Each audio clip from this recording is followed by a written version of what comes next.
the world was split into two, East and West. This marked the beginning of the era called the Cold War.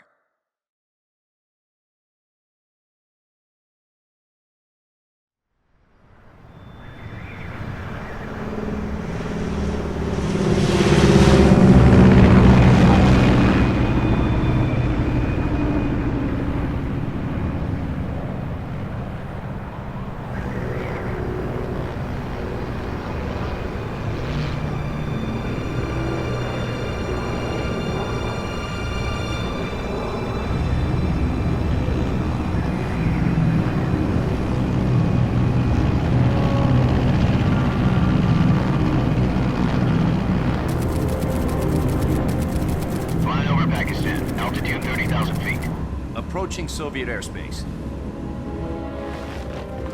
20 minutes to drop off. Commencing internal depressurization. Equipment check. Arm main parachute. All right. You ready to go? Drop zone still showing a high pressure mass. Cav okay. Good. We've got high visibility.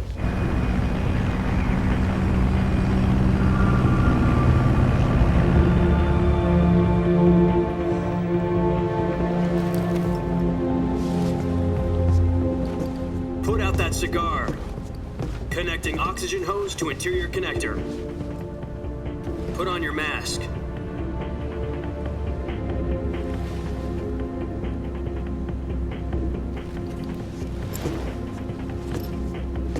Does this panty waste know what he's doing?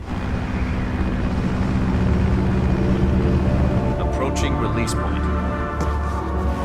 10 minutes to drop off. Hey, are you deaf? He said put out the cigar and put on your mask.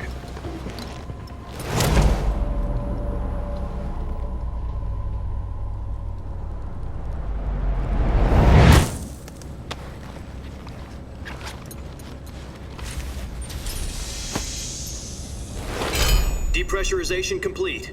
Checking oxygen supply. 6 minutes to drop off. Opening rear hatch.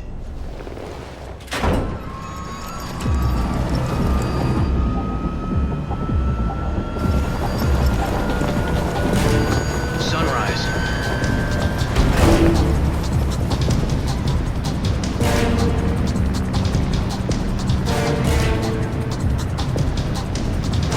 External temperature minus 46 degrees Celsius. 2 minutes to drop off. Stand up. You'll be falling at 130 miles per hour. Try not to get frostbite from the wind chill. 1 minute to drop off. Move to the rear. Activate bailout bottle. This is one for the history books. The world's first halo jump. 10 seconds to drop off. Stand by. Status okay. All green. Prepare for drop off. Countdown. 5, 4, 3, 2, 1. Spread your wings And fly. God be with you.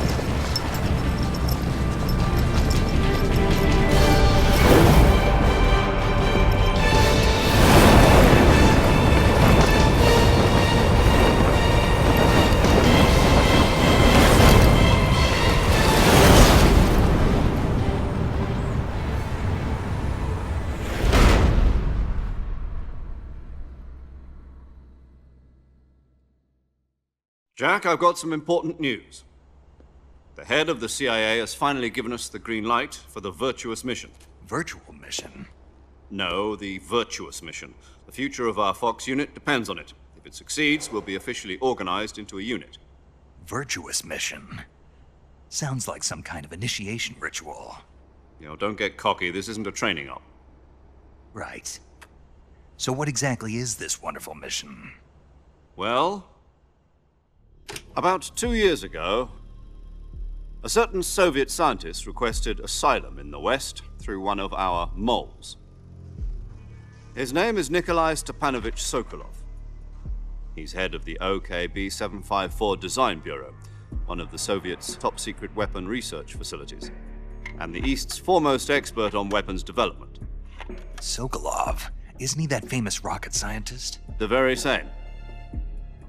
On April the 12th, 1961, the Soviets achieved the first manned spaceflight in history. The Earth was blue, but there was no God. Well spoken.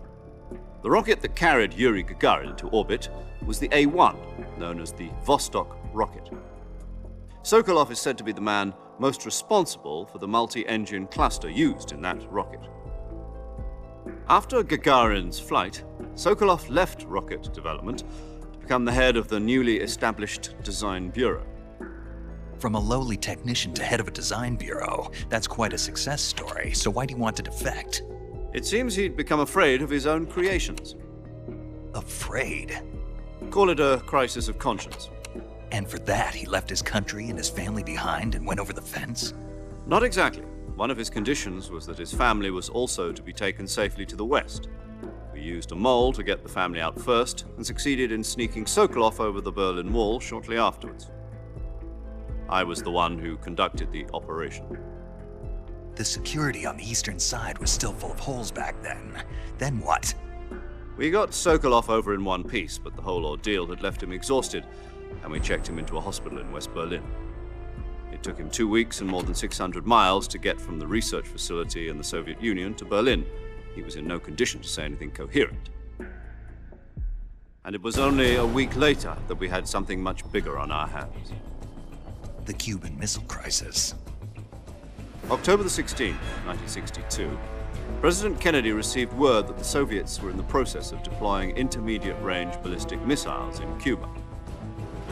The President demanded that the Soviets dismantle and remove the missiles. At the same time, he announced a naval blockade to prevent further missile shipments from reaching Cuba. But the Soviets didn't back down, instead placing their armed forces on secondary alert. Soviet transport ships carrying missiles continued on course towards Cuba. US and Soviet forces went on alert for an all-out nuclear war. Frantic negotiations were conducted through the UN's Emergency Security Council and unofficial channels to end the hair-trigger standoff. Finally, on October the 28th, the Soviet Union agreed to remove its missiles from Cuba, and so the world avoided a nuclear holocaust. But in order to get the Soviets to pull their missiles out, we had to make a deal. You mean the one where the US agreed to remove its IRBMs from Turkey? No. The Jupiter IRBMs deployed in Turkey were obsolete, and we were going to get rid of them anyway. They had no strategic value whatsoever to either the US or the Russians. The Turkey deal was a ruse, a cover story that was fed to the other intelligence agencies around the world. So what did the Russians really want? Sokolov. They wanted us to return Sokolov. You mean the Soviets pulled out of Cuba just to get their hands on Sokolov? That's right. What the hell was he working on? At the time, we had no idea. We were running out of time. It was either give up Sokolov or risk full-scale nuclear war. In the end, we had no choice. President Kennedy gave in to Khrushchev's demand. The next day, I got Sokolov out of the hospital, handing him over to agents on the eastern side. Sokolov kept on screaming, "Save me," until he disappeared from my sight. Then, a month ago, we received some new information from one of our moles. About Sokolov? Yes. He was taken back to the research facility and forced to continue working on the weapon in question under KGB supervision. What's more, it's on the verge of completion. So what kind of weapon is it? Something to do with space rockets? No, missiles. Same technology. I guess you're right. We don't know the details, but it appears to be a new kind of nuclear device.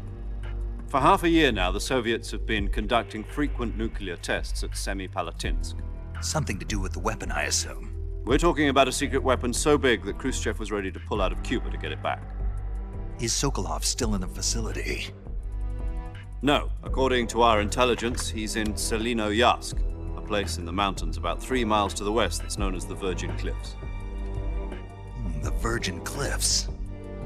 Nice name for a virtuous mission. They moved him there just recently. Why? Apparently, they're conducting a field test of the weapon, but it's our best chance to get him back. This mission would never have been possible if he was still in the research facility. This is our last chance. Sokolov must have known that too when he contacted us.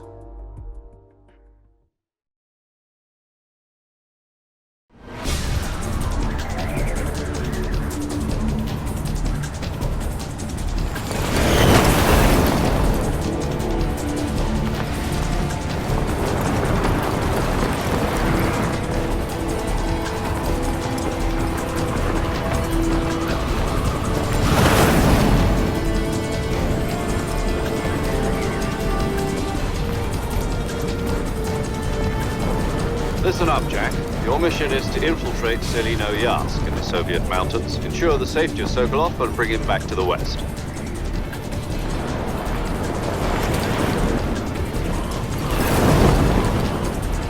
If we don't get Sokolov back before that weapon is complete, we'll be facing a major crisis. The clock is ticking.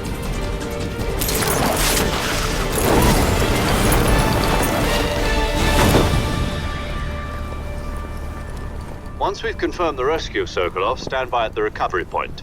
A recovery balloon will be dropped at that point. Helium will be pumped into the balloon to inflate it. The process takes about 20 minutes. Once it's complete, the gunship's arm will latch onto the balloon and pull it up. The Fulton surface-to-air recovery system. I'm familiar with the theory. Take it easy. It's been combat proven. Do you think Sokolov is up to it? The shock will be less than during a parachute jump, and the arm can handle up to 500 pounds. So you're planning on going over the border in a single combat Talon? She's equipped with two 6-barrel 20mm Vulcan cannons, as well as two 40mm machine guns. Sounds like she could hold her own against a battalion of tanks. Even with the fuel in the reserve tank, we're facing a 4-hour time limit. If all goes well, it shouldn't take more than a few hours. Home in time for dinner. But if anything goes wrong, you'll be eating dinner, breakfast, and all the rest of your meals in the jungle.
Do you copy?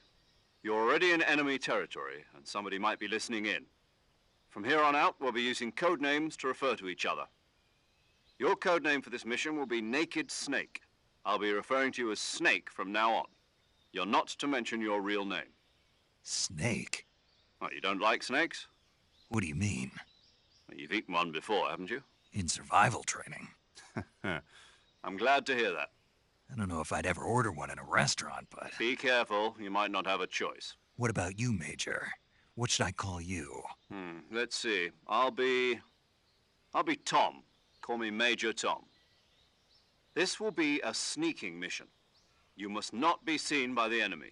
You must leave no trace of your presence. Is that clear? This kind of infiltration is the Fox unit's speciality. In other words, weapons and equipment are procured on site. That goes for food as well. You're completely naked, just as your name implies. Great. Now I see why you asked me if I like snakes. I suppose calling me Snake was your idea of a joke, too. No. There's a good reason for that. I'll tell you later when the time is right. Gotcha. Getting back to the subject, how exactly am I supposed to feed myself? You've been issued a knife and a tranquilizer gun. Use them to hunt for food. You'll also find some medical supplies in your backpack. Yeah, about the backpack. I lost it in a tree on the way down. I see. Well, you'd better go back and get it then. You know where it is? No problem. I can see it from here. It's stuck on a branch. To climb a tree, stand in front of a tree that's covered in ivy and press the action button. I'll be monitoring your progress over the radio. We can't risk violating Soviet airspace, but I'll be in the gunship. My frequency is 140.85. I'll give you a call if I need to talk to you. If you need to talk to me, use the send function. Okay, Snake, go get your backpack.